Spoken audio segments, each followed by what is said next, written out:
చిన్నవాళ్ళకి కూడా ఇప్పుడు ఎదిగే వయసు కదా అని చాలామంది 1 సంవత్సరం పిల్లలకి గానీ, లేకపోతే 2 సంవత్సరాల పిల్లలకి గానీ, చాలా ఎక్కువగా ఏసేసి వాళ్ళకి అన్నం కలుపుతూ ఉంటారు. సో, డెఫినెట్‌గా ఇలా చేయకూడదండి. మనకి ఎంత అవసరమో అంతనే తీసుకొని, అంతనే వేయాలి.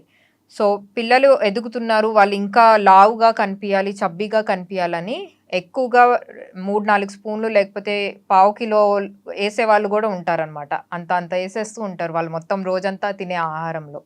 సో, ఇట్లా డెఫినిట్‌గా చేయకూడదు. ఓన్లీ 1 స్పూన్, 2 స్పూన్స్ పిల్లలకి అయితే పర్వాలేదు రోజంతా. అండ్ మరీ మాల్‌నరిష్డ్ ఉన్నారు పిల్లలు అంటే చాలా సన్నగా ఉండి గ్రోత్ సరిగ్గా లేని వాళ్ళు అంటే వాళ్ళకి 3, 4 స్పూన్లు రోజంతా వేస్తే పర్వాలేదు. సో, దీంతో మనకి గుడ్ ఫ్యాట్స్ కూడా ఒస్తాయి కాబట్టి, డెఫినెట్‌గా కొంచెం కంట్రోల్‌లో తీసుకుంటే పర్వాలేదు. ఎక్కువగా తీసుకుంటే ప్రాబ్లమ్ ఏమవుతుందంటే, కొలెస్ట్రాల్ కూడా పెరిగే అవకాశాలు ఎక్కువగా ఉంటాయి. అది చిన్న పిల్లలకైనా, పెద్దవాళ్ళకైనా.